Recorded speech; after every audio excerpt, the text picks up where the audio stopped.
Olá, irmãos e irmãs, muito bem-vindos a mais um momento de meditação do Santo Evangelho com o Padre Luciano de Almeida.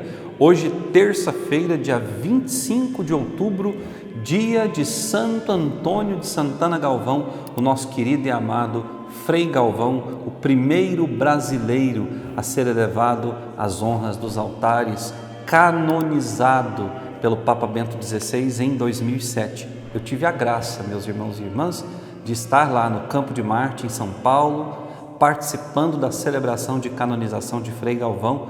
Eu era um daqueles milhares de cantores que abrilhantaram a solene celebração presidida pelo Papa naquele dia. Eu, devoto de Frei Galvão, quantas vezes já fiz a sua novena, quantas vezes já tomei as suas pílulas, já tive a graça de participar por 2 vezes consecutivas da missa em honra de Frei Galvão no Santuário de Frei Galvão em Guaratinguetá. E hoje, por intercessão de Frei Galvão, nosso concidadão no céu, vamos meditar a palavra de Deus que está no Evangelho de Lucas, capítulo 13, versículos de 18 a 21.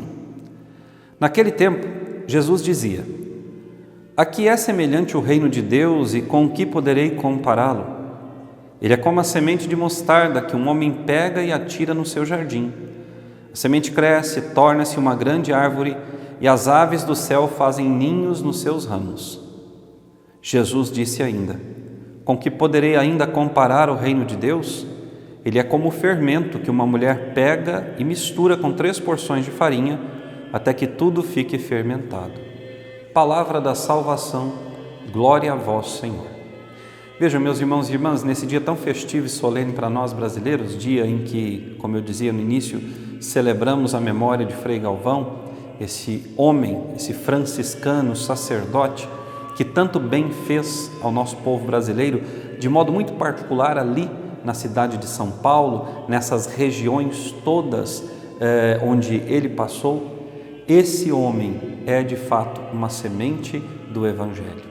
Esse homem um dia se encontrou com a palavra de Deus como nós, e esse homem se apaixonou por essa palavra, deixando para trás toda uma vida de sucesso que ele poderia ter, afinal de contas, de uma boa família, de Guaratinguetá, um homem de posição social elevada, poderia ter uma vida tranquila, uma vida serena, uma vida de luxo, mas não.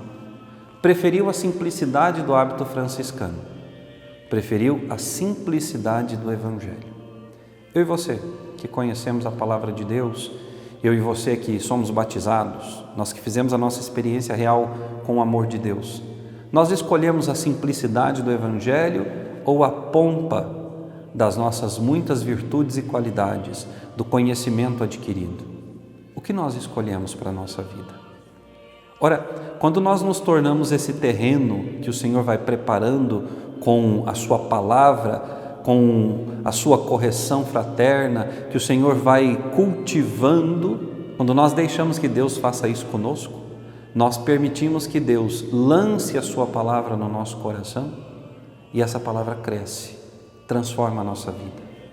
E a nossa vida começa a dar frutos, e esses frutos, sementes de novos cristãos que pelo nosso testemunho, a nossa pregação e o exemplo vão se aproximando do Senhor. Nós, irmãos e irmãs, somos convidados a ser fermento. O fermento leveda toda uma massa. Às vezes uma colherinha bem pequena de fermento faz com que uma pequena porção de massa renda o suficiente para 3, 4 pessoas. A palavra de Deus tem esse poder. Tem o poder de transformar a minha vida em alimento para os demais. Não para que eu seja engrandecido ou glorificado, muito pelo contrário, mas para que Deus seja conhecido, amado e glorificado através da minha vida, do meu testemunho e exemplo. Frei Galvão foi um grande exemplo de amor a todos, um grande exemplo de trabalho incansável pelo reino de Deus, um homem que alimentou os pobres, que visitou os doentes, que ajudou tantas pessoas em situações muito adversas. Ele se fez tudo para todos, ele foi fermento, ele foi essa semente que cresceu, que tornou-se uma grande árvore e à sua sombra tantos homens e mulheres se abrigaram e continuam se abrigando até os dias de hoje por causa do seu exemplo de fé. Que maravilha, irmãos e irmãs, se nós daqui 20, 30, 40, 100 anos pudermos ser lembrados pela nossa entrega total à palavra de Deus, pudermos ser reconhecidos pelos nossos irmãos e irmãs como alguém que abraçou a simplicidade do Evangelho e que viveu esse Evangelho de todo o coração e de toda a alma. Que alegria se a igreja puder e quiser tornar-nos modelos para os nossos irmãos e irmãs. Que honra seria para nós, por merecimento próprio, não porque somos pecadores, mas pela bondade e misericórdia do Senhor, que dignificou a nossa miséria e a tornou agradável aos seus olhos. Peçamos hoje por intercessão de Frei Galvão, que ele possa interceder por nós, para que nós também sejamos esse terreno fértil, onde a palavra de Deus frutifique, que nós sejamos, irmãos e irmãs, esse fermento na sociedade, trazendo mais homens e mulheres para Cristo. Que Deus te abençoe e até amanhã.